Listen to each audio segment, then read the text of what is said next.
Hello everyone, welcome back. We're going to be doing a day after analysis after having shot two LPVOs, a 1-8 and a 1-10 at 300 and 500 yards. Okay, so the last time I shot at those distances, I got the impression that shooting the 10X was a lot more comfortable, right?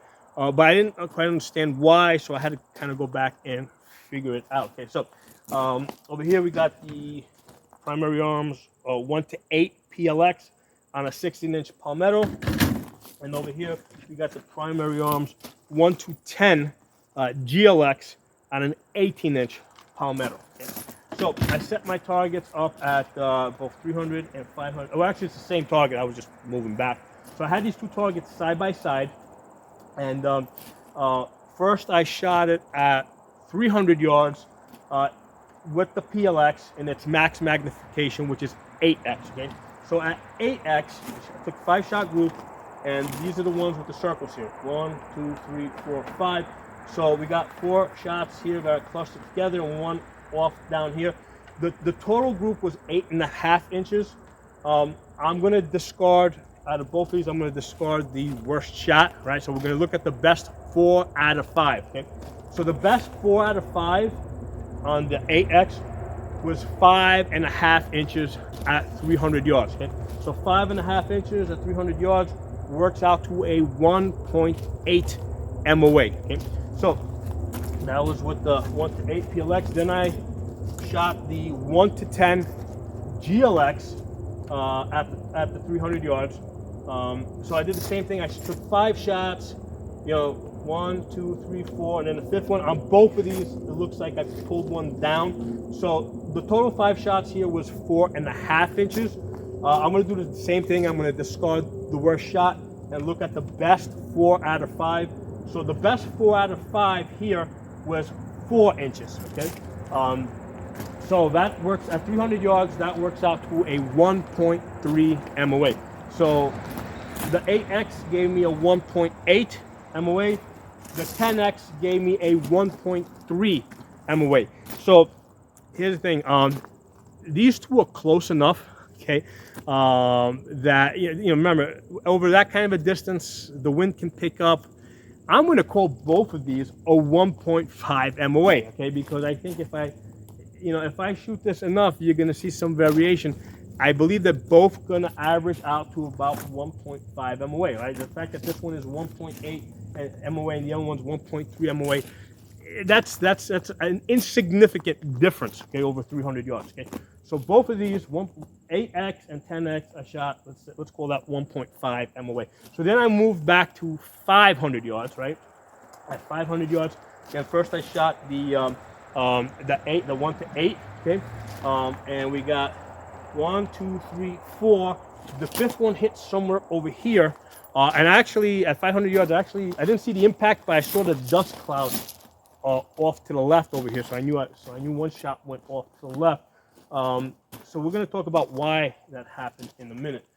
So the 4 that I shot here are the 4 that I got on the paper were 9 1/4 inches, right? So that over 500 yards, that works out to a 1.9 MOA. Okay. Same deal here. I shot the 1-10, 500 yards. This one's grouped higher. Okay. So we got 1, 2, 3, 4 on the paper. 5th one went up here somewhere. We'll talk about that in a minute. So the 4 shots that made it on the paper came out to 11 inches at 500 yards. That works out to a 2.2 MOA. Okay. So the 8X got us 1.9 MOA at 500 yards. The 10X got us 2.2 MOA at 500 yards. Again, same thing here. These two are close enough that if I shoot this a bunch of times and the wind's doing different things, sometimes I think I'll shoot better with one versus the other. I'm going to say that both of these shot about a 2 MOA. Okay, we can average both of these at 500 yards to a 2 MOA, okay? And I feel very comfortable calling it that, okay? So now let's go beyond this and analyze what's happening here. So first, when I shot the 300 yards, you'll notice that the groups off to the right a little bit, okay? And that's with both of these. So at 300 yards, I was off to the right. And the reason for that is because I forgot to adjust the windage on the scope for this specific ammunition I was shooting. I was shooting this on target 77 grain Sierra Match King. So I had originally zeroed this with Wolf WM 193, okay? And I know that when I go from that ammunition to this ammunition, this one basically impacts a little bit to the right. So I had to make a 1/2 mil adjustment to the left to get back to center, okay? So that's basically I forgot to make that adjustment for the ammunition. So that's why that's to the right and that's to the right. So I made my adjustments in the scope, which basically centered this, right? And then I went and I shot to 500 yards. Now, when I shot the 500 yards, okay, if you notice with the 1-8 LPVO, they impacted like at the right at almost the perfect elevation, right? So we got 1, 2, 3, 4, okay, but just one shot went to the left. Now, the reason why this was the perfect elevation is because this scope, this this is the 128 PLX Raptor, okay? So this doesn't have a mill grid. This has a bullet drop compensator, okay?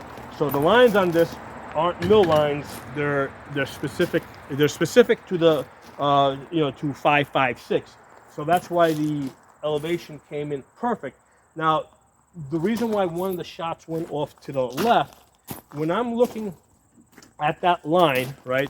When I'm looking at the 500-yard mark on this bullet drop compensator in 8x, it looks like this, right? Not like this, really thin in 8x. And what's happening is the target is small and the line is thin. And what I was finding that it was hard to perfectly center this underneath the bullseye. I could kind of make out the bullseye. Now, if you notice, I had this gray. I could have put blue. I knew from my previous experience that the blue would stand out pretty good. So that's why I put gray to kind of make it a little bit harder, right, at that distance. So in 8x at 500 yards, I could see the bullseye well enough, and to center, like to know what my elevation here needed to be, right?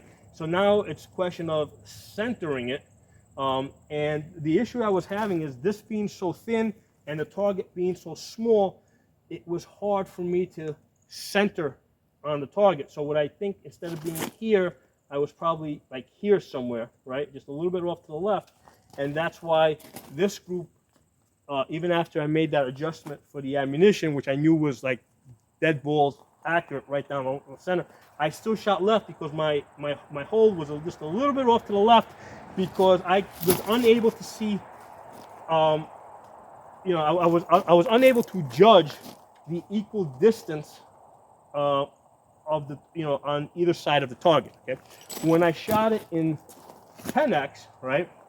When I shot it at 10x, the line, now this has a mill grid, right? So I'm looking at at the 2 mil line, but in 10x, instead of seeing this, I saw that.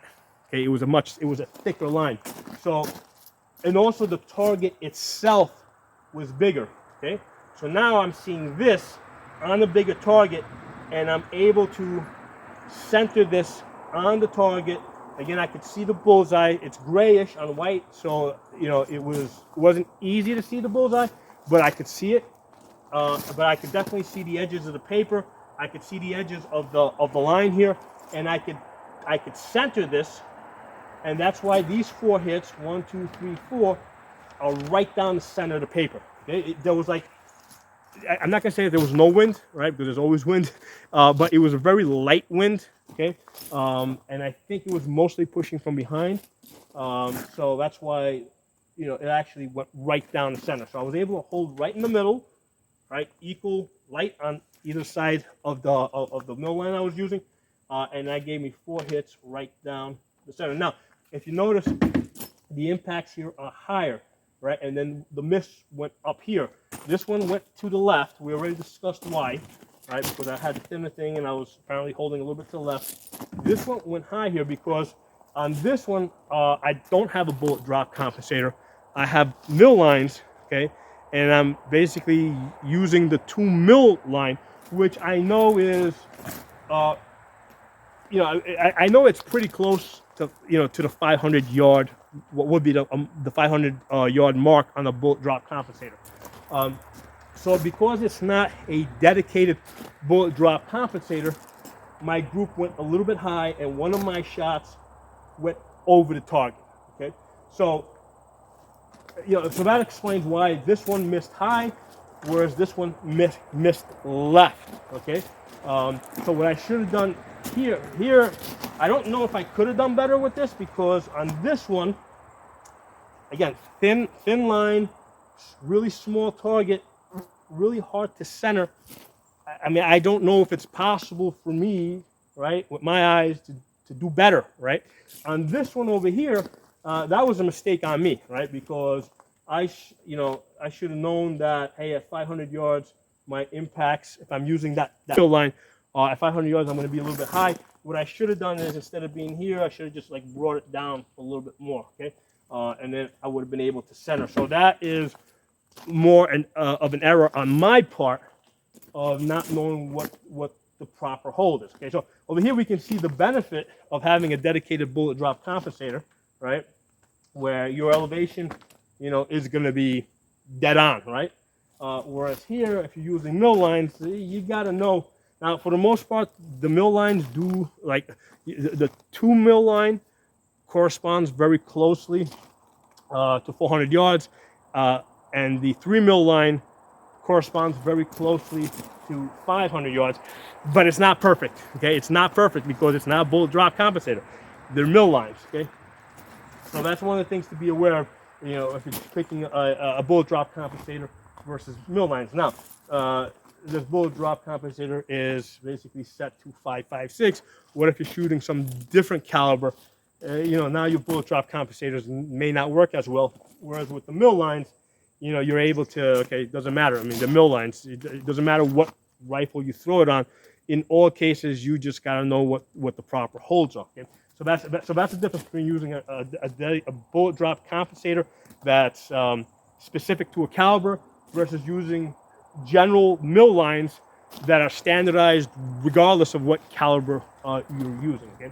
Now, so as far as the comfort, I told you guys, and I might have mentioned it in this video, but I know I've told you in prior videos, the 10X was more comfortable to shoot. And the reason why it was more comfortable is not just because the target is bigger, right? So I got a bigger target, but because the lines on the reticle are also bigger. Instead of seeing this, I'm seeing this. So I was able to, so the way these first focal plane scopes work is, when you zoom back, the reticle shrinks down, right? When you zoom in, the reticle blows up, right? It enlarges, and they have to find a balance point where if you're in a lower magnification, the lines aren't too thick, whereas if you're at a higher magnification, the lines aren't too thin. Okay, so I think my feeling is that this primary arms with their 1 to 10 GLX did a better job of finding that balance where the lines were in the max magnification were better suited to being able to see it, like this at 500 yards as opposed to seeing it like this. Now, the other place where I saw a big difference is when I was doing my range estimating. I was testing out the range estimating. I knew what the distances were because I already had checked them on a rangefinder. But as far as using the auto ranging, okay, if you notice, the height of this paper is basically belt to head. Okay, so this is half the size of a man. So on this on the 1 to 8, all right, I have the M8 Raptor. The lines, right, for the auto ranging, it goes from 300 yards all the way out to 800 yards. Okay, so in order to achieve that, you got because you got 300, 400, 500, 600, 700, 800. The lines are really close to each other. Okay, so as I'm trying to auto range, confirm my, do my auto ranging on this half-size man over here, what I found is that the lines were really close together. and it was because you had that much information. You had that much information, right, from 300 yards all the way out to 800 yards, and it was kind of a little bit hard to see, right? So you might say that it's a case of too much information, right? But that would be rectified. Like, let's say this only went up to 8 magnification. If this went up to 10 magnification, what happens is as you zoom in, things space out. So I think if you were able to go up to 10 magnification, this M8 Raptor, right, with the auto ranging part in this would have worked better because the lines would have spaced out more and it would have been easier to judge the distance. Okay. Now on this one over here, on the 1 to 10 GLX, it only went from 300 to 500, right? So you got 300, 400, 500, and you got the halves in between. But because they're only going from 300 to 500, the lines were further spaced apart. So it was easier to put the auto ranging on this and be able to quickly assess what distance this half-size man was at. And also because you're able to, so even if I was in 6X, right? If I've zoomed down to 6X, again, just because it's more spaced out, I could more easily, I could more quickly judge the distance. But when I went up to 10X, where this thing like really blew up, it was like, basically when I'm looking at the scope, it's like the distance between, let's say, 300 and 400 on the lines was like 300 was like, I'm putting 300 here, okay? 400 was like way out here, okay? So you had a lot of distance between these two. Whereas on this one over here, on the M8, because the lines were so close together, right? If I'm looking, let's say at 400, let's say I'm lining up 400 here. Well, 300 was like right here, right? And then 500 was like right here. So the lines are just like so close to that it was hard to quickly assess which line matches up with the target. Now, like I said, that would be rectified if I had more magnification on this. So I think that the way that this M8 Raptor is set up, where it has auto ranging from 300 all the way out to 800 yards, I think that would definitely be better suited for an LPVO that, let's say, went up to 12 power. Okay, I know Adderall makes an LPVO that goes up to 12 power. I don't like the reticle in that, but I know they make it. If you could zoom up to like 10 or 12 power and the lines would space out more, I think it would become a lot more usable. Okay, whereas I think this, this 1 to 10 was like perfect with all the information on it. I didn't feel that it was too cluttered. Which is not to say that, hey, having the extra auto ranging out to 800 yards is not useful. It's just that you need a scope with more magnification to be able to clearly see the lines when they're that close to each other. Okay? So I think that was an important thing that I sort of figured out this time around shooting at those, shooting at 500 yards. So every time I shoot these kind of distances with different scopes, I pick up some new things, some things that, I can see that they work better, or they work, again, like with the, I figured out why the 1 to 10 is easier than the 1 to 8.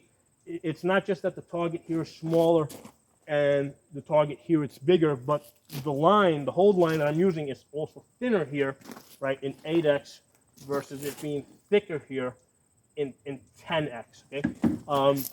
Now, as far as error, with this one over here, with the line being thinner, the shot went off to the right over here, right? So people are basically tall, right? So if you're off to the right, that's going to be a miss, okay? With this one over here, right, because people are long, right? If you're off over here, right, because you're using, let's say, the mill grid, well, instead of getting a hit here, let's say that shot would have been up here, right? So your shot's going to go a little bit higher. If I was aiming center mass, because people are generally longer, you have a better chance of being off. If your hits are off height-wise, you still have a better chance of getting a hit versus if your hits are off, left and right, just because of the shape of people. Okay, so that's one of the things that became really apparent with the way I missed. So the shot that I missed here off to the left versus the shot that I missed here off to the over it, I think is a significant thing to consider as far as why you miss and and what type of a scope would help you best. Okay? So I think I kind of covered everything I wanted to cover. Let's just quickly talk about the thing I think mattered the most. Okay, moving back and forth over 500 yards. Weight. Okay, so this scope here this is the 1 to 8 PLX. This is the compact. So this is shorter. I think this is 9.5 inches. Yeah, 9.5 inches. With the mount, it comes out to I think like 1.5 pounds. The total rifle, which I weighed on the scale, comes out to 8 pounds 1 ounce. 8 pounds 1 ounce. And then when I measured this one over here, the 1 to 10 GLX. Okay, this is a very long scope. This is 12 inches. Okay, so with the mount, this comes out to I think something like 1 pound 8 ounces. I don't remember exactly, but the barrel here is 18-inch barrel. So when I weighed this thing weighed 8 pounds 9 ounces. Okay, so we're talking about an extra 8 ounces. 8 ounces of extra weight here, which was extremely tiring. Okay, you wouldn't believe how tiring those 8 ounces can get, especially when you're trying to get into different positions, right, and put magazines in, and you find yourself holding the gun one hand like this, and you got the weight at the far end over here. This gets a lot tiring. The 16-inch barrel was a lot easier to handle as I was moving back and forth over 500 yards trying to get into different positions. So, if we talked about the comfort, the comfort of shooting versus the practicality. In most cases, you're going to be running to get into position, right? And I think the lighter gun, lighter scope, lighter rifle is going to probably end up being a lot more useful. Okay. Now, if you're going to be probably more important, let's put it that way. If you're going to be in a stationary position, not moving around a lot, then yeah, the 1 to 10, the heavier scope, slightly longer barrel. I think that would be preferable if you're gonna be in a stationary position, not moving a whole lot. But anyway, I thought that was worth mentioning. That while I was shooting, right, like at the moment I was shooting, yes, I felt that the 1 to 10x was a lot more comfortable to shoot. I could see the bigger target, and I could see the reticle bigger on the target. Okay, but that only lasted for a short period of time. The majority of the time, I wasn't shooting; I was moving. I was going from one place to the other, and so for the majority of the time, which was moving, okay, I appreciated the lighter. The lighter setup a lot more. Okay, so something for you guys to think about. Drop some comments below. Let me know what you guys think, and I'll talk to you soon. I'm also going to include a scope playlist in the comments and in the description below, so you can click on it. You can see a whole bunch of scope and optics videos I've done. Hey everyone, I wanted to show you a side-by-side image of the two scopes through the scope camera. Okay, now first of all, let me say that the quality of the image that I see through the actual lens is better than what the camera can pick up. Okay, but that said, we're comparing apples and apples here because this is from the same camera. So on the left side, when you look at the at 8x in at 400 yards, okay, you can see how the target itself is small, and that 2 mil line, right? That's the 400 yard line, that first horizontal line. You can see how it, it's hard to judge how much light you have on either side of that line on the paper, so it can be really hard to center it perfectly. Hence that shot that went off to the left. Okay, now on the right side, you see in 10x, you see the target's bigger. You also see that the line is bigger, right? So you can see how it is easier to center that 2 mil line on the target, right? You can better judge equal light on both sides. Now, the other thing to pay attention to is the auto ranging lines to the right. You can see on the M8 that goes all the way out to 800 yards, those lines are really close to each other, and it's kind of hard to tell, even in its max magnification in 8x, what each of those lines means, okay, even in 8x. Like I said, normally when I'm looking at it with my eye, I can see it a little bit better, but it's still harder. But on the right side, in 10x, with the lines spaced further apart, it's really easy to see that, if you're at 400, if you can auto range at 400 yards or 500 yards. So this is this 1 to 10 GLX, the reticle that it has is much easier to work with. I want to talk briefly about the reticle with relation to 1X, right? CQB, moving and shooting. If you look on the right with that 1 to 10 GLX, that reticle design in 1X is a much better design because it has the combination of outer posts or leader lines, and then a 120 MO8 circle, right? So it's really hard to get on target. Those barrels are about the width of a man. Okay, if you look on the left with the M8 Raptor, now this is an older design. This has the outer posts, right, or the leader lines at the outer edges, but the inner circle is just a way too small to be useful. Okay, so this really needed an outer circle to help guide you to the center. So I mean, between these two reticle designs, I mean, there's absolutely no question, 100%. The reticle design of the 1 to 10 GLX is better than the 1 to 8 PLX that they have on the M8 design. So I'm hoping that they use this 1 to 10 reticle design in their future scopes.